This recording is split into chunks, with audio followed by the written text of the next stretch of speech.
Hello my dear दोस्तों। UP TT निकालना है? आ जाओ। यूपी टीटी के अलावा अगर आप कोई और एग्जाम भी देने वाले हो तो ये सीरीज मैंने बहुत इंपॉर्टेंट स्टार्ट की है यार। कॉन्सेप्ट वाइज सीरीज है। बहुत छोटी छोटी वीडियोस लेकर आने वाला हूं जो डायरेक्ट आपके एग्जाम को हिट करेगी, और मैं गारंटी देता हूं यूपी टीटी में तो बहुत अच्छे मार्क्स आने वाले हैं। अगर आप कोई एसएससी का एग्जाम या दाएं बाएं के एग्जाम देते हैं तो दोस्तों हर एग्जाम में पूछा जाता है सिंपल सेंटेंस क्या होता है, कॉम्प्लेक्स क्या होता है, कंपाउंड क्या होता है। अब हर एग्जाम में ये क्वेश्चन आने लगे हैं। चार ऑप्शंस होते हैं, पूछेगा इनमें से कौन सा कॉम्प्लेक्स सेंटेंस है, कौन सा कंपाउंड है, कौन सा सिंपल सेंटेंस है। तो आज हम लोग बात करने वाले हैं सिंपल सेंटेंस एक्चुअली होते क्या है। बहुत ट्रिक वे में बताने वाला हूं, बहुत इजी से चीजों को समझ में आ जाएगा, बस वीडियो को पूरी देख लेना यार। सिंपल सेंटेंस की जब भी बात आती है तो हम अक्सर कहते हैं simple sentence is one that has only one finite verb. मतलब सिंपल सेंटेंस यार वो होते हैं जिनमें एक फाइनाइट वर्ब होती है।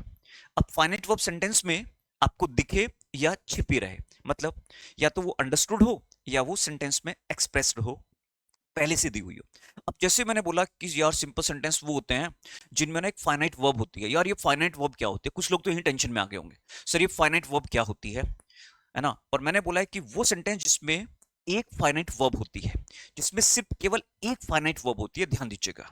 अब ये फाइनाइट वर्ब क्या है अभी देखिएगा। कुछ लोग ऐसे भी कह सकते हैं कि सर सिंपल सेंटेंस मतलब साधारण वाक्य वो होते हैं जिनमें केवल एक मुख्य क्रिया होती है, वह चाहे दिखे ना दिखे।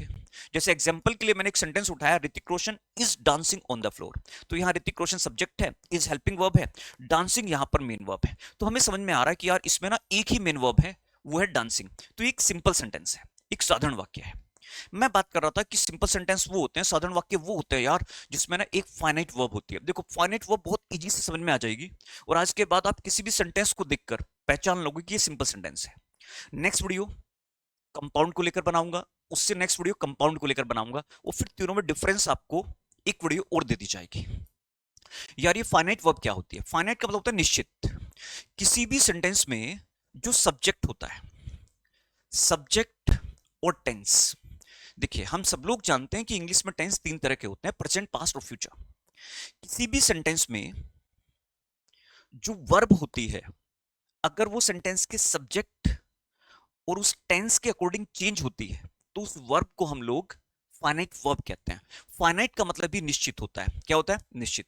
इसको मैं थोड़ा सा दूसरे वर्ड्स में समझा देता हूं आप लोगों को कि भाई फाइनाइट वो वर्ब्स हैं जो सेंटेंस में सब्जेक्ट के अकॉर्डिंग, कर्ता के अकॉर्डिंग चेंज होती है, या सेंटेंस का अगर टेंस चेंज हो जाए, प्रेजेंट हो जाए तो वर्ब चेंज हो जाता है, पास्ट हो जाए तो वर्ब चेंज हो जाता है, फ्यूचर हो जाए तो वर्ब चेंज हो जाता है। तो उन सारी वर्ब को हम लोग फाइनाइट वर्ब्स कहते हैं। मतलब अगर एक सिंपल वर्ड्स में बोला जाए, वो क्रियाएं जो सेंटेंस के सब्जेक्ट और सेंटेंस के टेंस पर निर्भर करती है उनको हम फाइनाइट वर्ब्स कहते हैं। कैसे?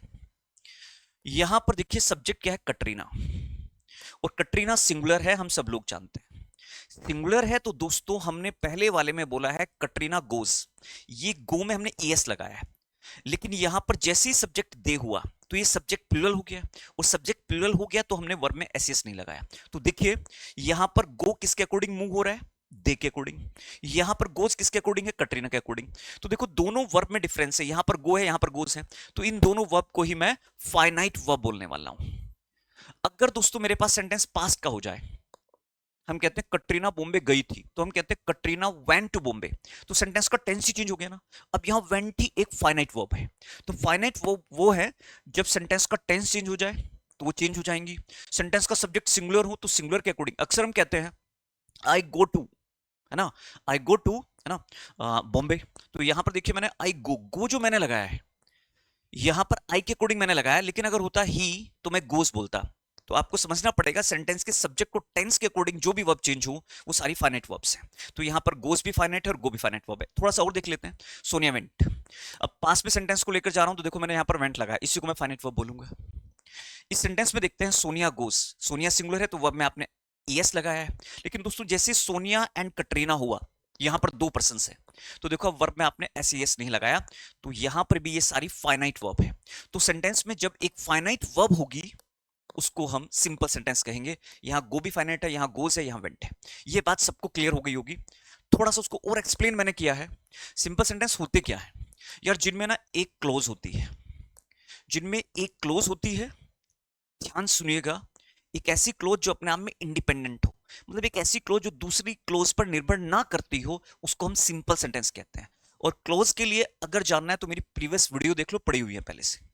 इसमें सब्जेक्ट प्लस वर्ब होता है, इसको ठीक है ना। इसमें एक ही मेन क्लोज होती है, मतलब वो क्लोज जो दूसरी क्लोज पर निर्भर ना करती हो। इसमें सबऑर्डिनेट क्लोज नहीं होती। अब ये सबऑर्डिनेट क्लोज क्या होती है? सबऑर्डिनेट क्लोज होती है जो किसी दूसरी क्लोज पर डिपेंड करे। जैसे यहां पर देखिएगा, ये एक सिंपल सेंटेंस नहीं है। मैंने बोला है आई विल कम, अगर इतना सेंटेंस होता तो मैं बोलता है सिंपल सेंटेंस है, लेकिन मैं बोल रहा हूं I will come if you call मी, मैं आऊंगा अगर तुम बुलाते हो। तो मेरे आने का काम निर्भर किस पर करता है? इस पर करता है। इसलिए इस सेंटेंस को, ये वाला मैं आऊंगा, ये चीज निर्भर है किस पर? अगर तुम कॉल करते हो। तो ये वाला पार्ट इस पार्ट पे निर्भर करता है। तो इसको हम देखिएगा, ये है डिपेंडेंट पार्ट और ये है दोस्तों इंडिपेंडेंट पार्ट। अगर एक सिंपल सेंटेंस होता कि तुम आते हो, यू कम, यू रीड, तो उसको हम सिंपल सेंटेंस कहते हैं। सिंपल सेंटेंस में एक इंडिपेंडेंट क्लोज होता है जो दूसरी क्लोज पर निर्भर नहीं करता। आगे बताऊंगा, अभी थोड़ा सा और देखिएगा। सबसे आसान ट्रिक यह है, अगर सेंटेंस में ये वर्ड हो ना तो वो सिंपल सेंटेंस नहीं होते, क्योंकि जैसे ये वर्ड्स आएंगे तो उसमें एक सेंटेंस दूसरे सेंटेंस पर, या यूं कहिए एक क्लोज दूसरी क्लोज पर निर्भर हो जाती है। बिकॉज, ऑल्दो, इफ, व्हेन, अगर ये वर्ड है तो दोस्तों वो सिंपल सेंटेंस नहीं है। एंड, बट, और, ये यूं कहिए जिसमें दो क्लोजेस हैं। मैंने बोला एक सिंपल सेंटेंस में एक क्लोज होती है और वो एक क्लोज इंडिपेंडेंट होती है, दूसरी क्लोज पर निर्भर नहीं होती। ये यूं कहिए दूसरी डिपेंडेंट क्लोज होती ही नहीं सिंपल सेंटेंस में। तो दोस्तों समझ में आ गया होगा। अच्छा, कई बार ना ये स्ट्रक्चर आपको मिलेगा वर्ब की फर्स्ट फॉर्म में आईएनजी, जैसे बीइंग है, हैविंग है, आफ्टर है। तो इनके बाद अगर सिंपल सेंटेंस है, मतलब ये वाले स्ट्रक्चर में, जैसे अक्सर हम कहते हैं cooking food, I went there. Cooking food है ना, खाना बनाते हुए, या cooking food, I I was talking to her. ये सारे सेंटेंस सिंपल सेंटेंस हैं। क्यों है?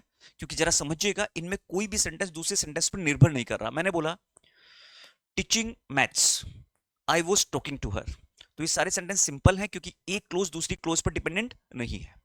चीजों को समझना पड़ेगा। वर्ब के फर्स्ट फॉर्म में ING, being, having, after, simple sentence. जैसे मैंने एक सेंटेंस लिखा है बीइंग टायर्ड, यार थकने के बाद ही स्लेप्ट, वो सो गया था। थके होने के, बीइंग टायर्ड, हम कहते हैं ना मैं थका हूं या मैं थका था, मैं सो गया था। तो आप देखिए कोई सा भी सेंटेंस किसी पर डिपेंड नहीं कर रहा है, क्योंकि समझिए ये जो ही है ये इसी पर्सन का सब्जेक्ट है। ही स्लेप्ट, वो सो गया था, तो ही किसके लिए? Being tired. इन सारे सेंटेंस को, having breakfast, I went there, ये सारे सिंपल सेंटेंस हैं। थोड़ा सा और मैं बता देता हूं, तो थोड़ा ऐसे इसको रिलेट करिए कि जिनमें बिकॉज है, ऑल्दो है, इफ है, व्हेन है, एंड है, बट है, और है। ये सारे सिंपल सेंटेंस नहीं होते, क्योंकि फिर इनको जोड़ने के लिए हम दूसरी क्लोज का यूज करते हैं। और सिंपल सेंटेंस में मैंने बोला है कि एक ही इंडिपेंडेंट क्लोज होती है। एक बार जल्दी से क्वेश्चन देखते हैं, choose the simple sentence. But आया हुआ है, बिल्कुल नहीं होगा। बिकॉज ही इज पुअर, अब देखो क्योंकि वो पुअर है, ही इज ऑनेस्ट, तो एक, क्योंकि वो पुअर है इसलिए ईमानदार है, तो एक सेंटेंस दूसरे सेंटेंस पे निर्भर करता है, बिल्कुल नहीं। देखो यहां पर अगर मुझे ये कहना हो कि सर सिंपल सेंटेंस क्या होगा, being poor, he is honest. यहां पर मैंने कहा देखिए he is honest being poor, verb की फर्स्ट फॉर्म में आईएनजी है। एक्चुअली ये जो बीइंग है ना वो ही के लिए ही है, उसमें एंड से, ऑल्दो से, बट से, और से सेंटेंस को नहीं जोड़ा गया है। हम कहते हैं being beautiful, everybody likes her, sorry being beautiful, she can do it, जो भी आपको लेना है।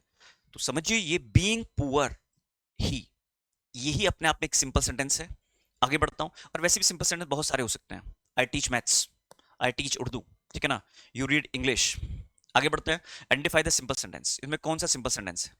अब जरा देखो, बिल्कुल सिंपल सी बात की है। बिकॉज ये रहा, बिल्कुल नहीं होगा। एंड बिल्कुल नहीं होगा। एक ही राइट आंसर है, शी सेइंग ब्यूटीफुली, उसने बहुत अच्छे से गाया था। लेकिन अगर आप देखें, ऑल्दो शी वाज टायर्ड, वो थकी हुई थी, शी सेइंग, उसने गाया था। यार मतलब थकने के बावजूद भी उसने गाया। मैंने बोला है, सिंपल सी बात बोली है दोस्तों, बहुत सिंपल सा एक लॉजिक है कि जब भी आप ऐसे वर्ड देखें, although, if, when, because, and, but, इनमें ना दो क्लोजेस एक साथ जोड़ी जाती है। जब भी आप देखेंगे इन वर्ड का यूज करके दो क्लोज एक साथ कनेक्ट होती है, तो उसको सिंपल सेंटेंस हम नहीं रख सकते। सिंपल सेंटेंस केवल अकेला होता है जिसमें एक सिंगल क्लोज होती है। तो राइट आंसर सी हो गया। नेक्स्ट देखते हैं, चूज द सिंपल सेंटेंस। इसमें आपको सिंपल सेंटेंस चूज करना है। कौन बताएगा? सिंपल सी बात है, आई स्लेप्ट पीसफुली, है ना, I was crying loudly, I went there, they have done it, my friend has called me. ये सारे सिंपल सेंटेंस है क्योंकि दूसरी क्लोज इनसे कनेक्ट नहीं करती है। बाकी देखो, व्हेन ही केम, जब वो आया था, he was sleep, I was sleeping, तो एक सेंटेंस दूसरे सेंटेंस से रिलेट कर रहा है क्योंकि ये एक क्लोज दूसरी क्लोज पर कहीं ना डिपेंडेंट है। I was sleeping when he came. He came and I slept, बिल्कुल नहीं। इन वर्ड्स को थोड़ा सा आप आइडेंटिफाई करिए, एंड व्हेन बिल्कुल भी नहीं। नेक्स्ट क्वेश्चन है आइडेंटिफाई द सिंपल सेंटेंस। तो बताइए इसमें सिंपल सेंटेंस कौन सा होना चाहिए। बिल्कुल सिंपल सी बात है, इफ यू वर्क हार्ड, अगर कठिन परिश्रम करते हो तो पास हो जाओगे, अगर ये करते हो तो ये करोगे, डिपेंडेंट है यहां पर भी। If work hard to pass, that is the simple sentence. कठिन परिश्रम करो पास करने के लिए। You work hard and you pass, बिल्कुल नहीं, ये सिंपल सेंटेंस नहीं है, मैंने अभी बोला है एंड। एक लास्ट क्वेश्चन आपकी स्क्रीन पर है, sorry second last. Which of the following is a simple sentence. आप देखते हैं सब लोग बता सकते हैं। He opened the door and went out, उसने दरवाजा खोला, पहले दरवाजा खोला और फिर बाहर गया, ठीक है ना। एंड लगा हुआ है, बिल्कुल नहीं होगा। He went out after he open, देखिए जरा, बाहर गया after he open the door. Right answer देखिए आफ्टर ओपनिंग, जरा देखिएगा, the door he went out after opening, दरवाजा खोलते हुए वो बाहर चला गया। और देखो मैंने यहाँ पर वर्ब की फर्स्ट फॉर्म में आईएनजी, तो समझिएगा वर्ब की फर्स्ट फॉर्म में आईएनजी, हैविंग, बीइंग, वर्ब की फर्स्ट फॉर्म में आईएनजी एंड नेक्स्ट सेंटेंस, ये स्ट्रक्चर जो है वो हमेशा सिंपल सेंटेंस का होता है। ही ओपन द डोर एंड, बिल्कुल नहीं, तो एक ही राइट आंसर है, वो सी आपके पास राइट आंसर है। After opening the door he went out. Simple sentence सारे वो सेंटेंस हैं जिसमें दूसरी क्लोज कनेक्ट नहीं होती, क्योंकि ये जिसमें दूसरी डिपेंडेंट क्लोज नहीं होती है। उम्मीद करता हूं वीडियो अच्छा लगा होगा। इसके बाद आने वाला है कि कंपाउंड सेंटेंस क्या है और कॉम्प्लेक्स सेंटेंस क्या है, फिर तीनों को लेकर एक वीडियो बना दिया जाएगा डिफरेंस के साथ। दोस्तों इस सीरीज में मैं हर वो चीज कराने वाला हूं जो आपके एग्जाम के लिए बहुत ज्यादा यूजफुल होगी। Thank you and thank you very much. अगर वीडियो अच्छा लगा है तो प्लीज लाइक शेयर सब्सक्राइब कर लिया करो। मिलता हूं नेक्स्ट वीडियो में, अपना ध्यान रखिए, टेक केयर, बाय बाय।